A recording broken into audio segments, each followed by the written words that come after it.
როგორ უნდა მიხვდეთ, რომ გაგიკეთეს სასიკვდილო ჯადო და როგორ უნდა მიხვდეთ, რომ სატანა დაგეპატრონათ. სრული ამ სიტყვის მნიშვნელობით, იმიტომ რომ თქვენ იცით, ეშმაკი არის იგივე ანგელოზი და ხან ერთი ანგელოზი ეპატრონება ადამიანს და ხან მეორე. მე რასაც ვიტყვი ახლა, არ მგონია იშვიათად ადამიანები საუბრობენ ამაზე.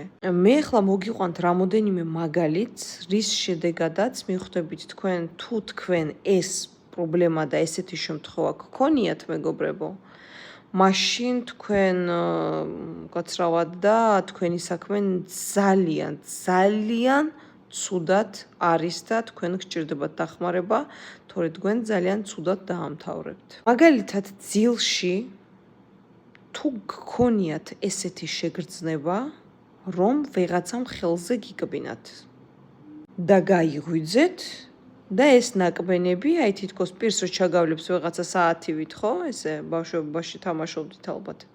და დილას გაიღვიძეთ და საათივით ნაკბენი გაქვთ ხელზე. ეს არის კატასტროფა, მეგობრებო.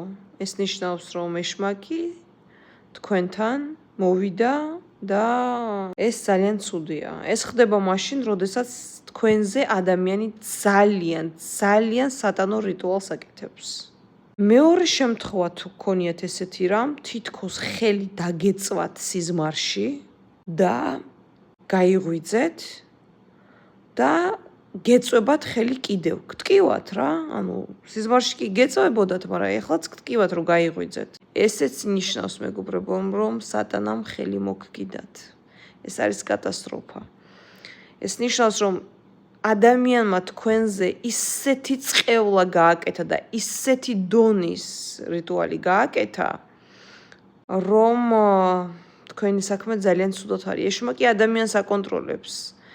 გინდა ბიჭი შეიძლება დაემართოს ეს, გინდა გოგოს, აკეთებინებს ძალიან ცუდ რამეს, შეიძლება ადგეს და ადამიანი მოაკვლევინოს, შეიძლება ავარიაში მოაყოლოს, შეიძლება გადმოაგდოს სართულიდან, შეიძლება ადამიანი აწამებინოს, შეიძლება იმ წუთას არ მოკლას, მაგრამ მაგის ნერვებზე ითამაშოს, ნერვოზი გაგიჩინოთ, ცხოვრება გაგიუბედუროთ, ხო? გააჩნიათ თქვენზე როგორ ითამაშებს.